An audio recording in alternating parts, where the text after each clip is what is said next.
Uchawa wa wasomi pia unapelekea na unaua uwajibikaji na kuzalisha viongozi wasiokosolewa. Leo wasomi tumegeuka kuwa machawa, na uchawa wetu wa wasomi umezaa viongozi ambao wakosolewi. Tumewafanya viongozi wanajiona kuwa wao ni Mungu mtu, yani wao hawakosei. Yani sisi wasomi tumekuwa ni kila kitu tunasema ndio, kila kitu tumesema ndio, na ndio maana yanapita maamuzi mabovu, yanapita bila kupingwa. Kwa sababu sisi wasomi tumeshindwa encourage kusema kwamba this is not okay, hii haiko sawa, hii haiko sawa. Sisi wasomi tumepoteza sauti yetu, hatuongei vitu kama hivi vya maana. Tumekuwa ni watu wa kupiga makofi, maprofesa wanapiga makofi ili wapewe ubarozi. It's not okay. Sisi kama wasomi inabidi tusimame, tutetee mustakabali mzima wa nchi yetu. Unaweza kumwangalia mtu anaitwa Profesa Nyash Tadon wa Uganda. Mwaka 1986 alimwambia Yoweri Museveni hadharani ya kwamba, ndugu rais, sera yako ya uchumi ni mbovu. Huyu Profesa Nyash Tadon alisimama mwaka 86 huo akamwambia Rais Yoweri Museveni, uuzaji ovyo wa mali za umma ni ukoloni wa ndani, na alipigwa, akafukuzwa, akafungwa jela. Lakini tunaona paka leo Uganda inatumia strategic non-alignment ya kwake huyu Profesa Nyash Tadon.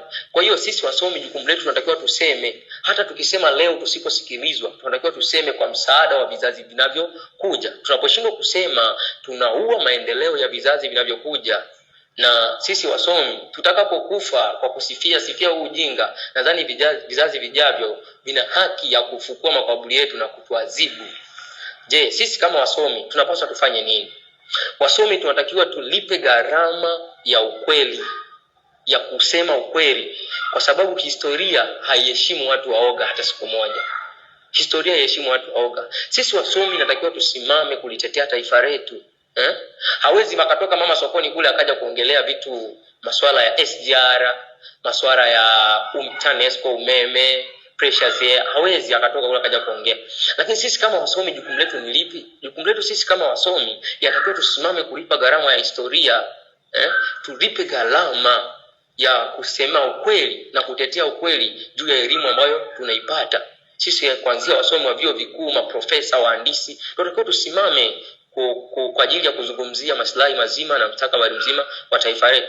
Unaweza kumwangalia Profesa Wang Masai wa Kenya mwaka 1989 mpaka 99 alipinga ujenzi wa Times Tower, Uhuru Park na Karura Forest.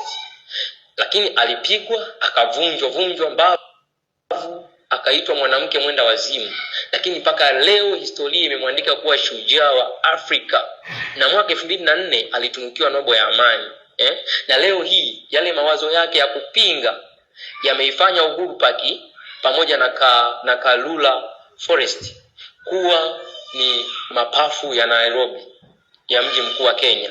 Kwa hiyo sisi wasomi jukumu letu tunapaswa tuseme, hata kama tusiposikilizwa, ila tunapaswa tuseme ili vizazi vitakavyokuja vione, yes, kweli wasomi hawa waliokuwepo zamani walisema 1 2 3. Hata kama tusiposikilizwa, tutengeneze strategy ya kuhoji ili hata watakapokuja vizazi vinavyokuja vijue kwamba kumbe sisi kama wasomi tunapaswa kuhoji tunapoona mambo yanaenda ndivyo sivyo, wala si kunyamaza. Unaweza kumwangalia Profesa PLO Lumumba 2018 alikataa kusifia mradi wa SGR Kenya baada ya kuona madudu na upigaji wa fedha unaotaka kufanyika katika ujenzi wa SGR. Alisema ya kwamba yeye ni msomi wala sio mwimbaji wa kwaya za serikali. Je, sisi wasomi wa Tanzania tuna nini cha kusema mahali ambapo tunaona upigwaji wa fedha unapigwa na serikali na mafisadi? Ni sisi wasomi, nini maana halisi ya usomi wetu kama tunashindwa kusimama na kuencourage juu ya swala zima la ufisadi na upigwaji